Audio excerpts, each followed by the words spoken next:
Like a Saturday project. So that was, oh, that gets hot. That was all the way up there. And then I just took out that one screw. We've had this lovely light fixture for the last year plus since we put it in the shower and finished this basement 2 years ago. So now we're gonna put in a new one. This one right here. And this is a fancy LED mini flush mount from Home Depot. 850 lumens. First things first, before you start working on the light and shoving metal objects near electrical wires, kill the power. And this part's really easy. If you just flip the switch to the light, that turns off the light and it turns off the power going to the light. So I bought this device at the Home Depot years ago and it is awesome. 20, 30 bucks, well worth it. So watch this. So if we go up the ladder,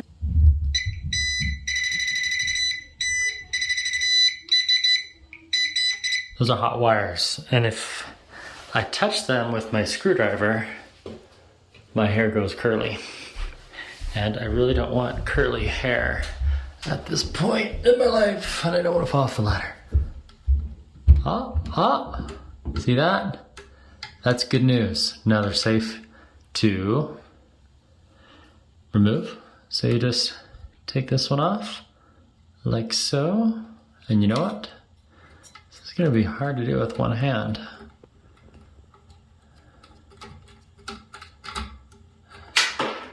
Okay, that was a good move because this would have fallen.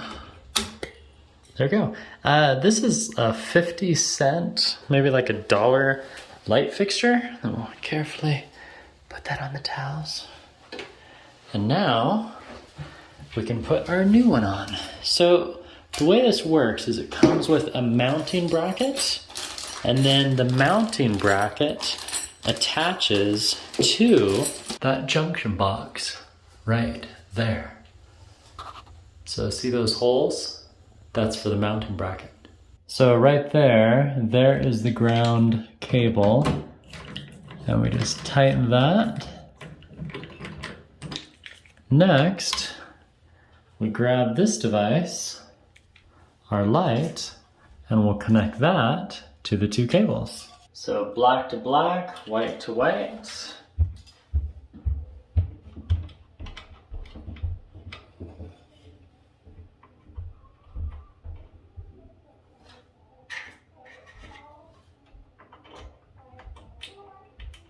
You just shove those two cables into the wire nut together and crank it. Whoop! Bummer, it dropped out. This is where it's nice to have an assistant. Or like a ladder to hold the weight. Alright, I found a pair of hands. Hands, if you hold this light. Here, stand up on the chair. Because what's happening is the weight of the light keeps pulling it. Whoops. That's alright, I have another one. Okay, so hold that. Up a little higher. Right. There. Perfect. Okay, so now, got my electrical tape. So black to black. And now we go white to white. You okay there, extra set of hands? Thank you. What I learned from my electrical friend, we'll just call him Sean. Thanks, Sean. Take a nice 2 or 3 inch piece of electrical tape, wrap that around the edge. I give him a tug just in case, but still, this is just really make sure that those cables stay together. And a roll of electrical tape is $1. And then we just wrap that around. Okay, so go ahead and let go of that for a second. Will you turn on the light switch and we'll test it. Whoa, that's bright. So now, go ahead and turn off the light. Thank you. So now we just shove all these cables back in there. Make sure they're staying in. And then this just clicks right in. Just like that. Okay, go ahead and turn it on. Whoa, that's so bright. I'm really close to the light. What do you think? Do you like it? And there we go. The light is installed, and just like the packaging says, it's a flush mount. So you can see it mounts flush against the ceiling.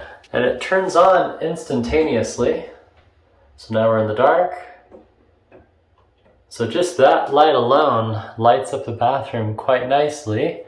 And it looks way better than the 50-cent device. I believe this was $17 at Lowe's. I'll throw the price on the screen, but I like it. And that install only took, what was that, 10 minutes?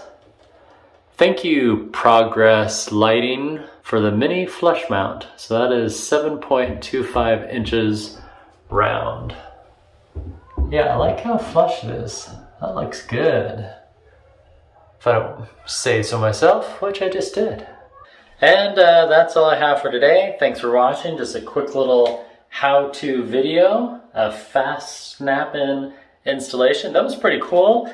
The only tools I used were, again, this professional non-contact AC voltage indicator and my favorite multi-purpose workforce screwdriver. So total tools to install the project was 30 bucks, and once you buy one of these electric tools for testing the voltage, you will use it time and time again.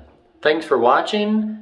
Have any comments? Piffy comments down below. And no, I am not an electrical engineer, nor do I pretend to be one on TV. So if you don't feel comfortable doing something like this, hire an electrician yourself. I was really lucky. My dad knew how to do electricity stuff, and on the farm, I grew up learning how to do stuff like this. And I've only been shocked, I don't know, a dozen times over the last 4 decades, and I'm still alive. Thanks for watching. Goodbye.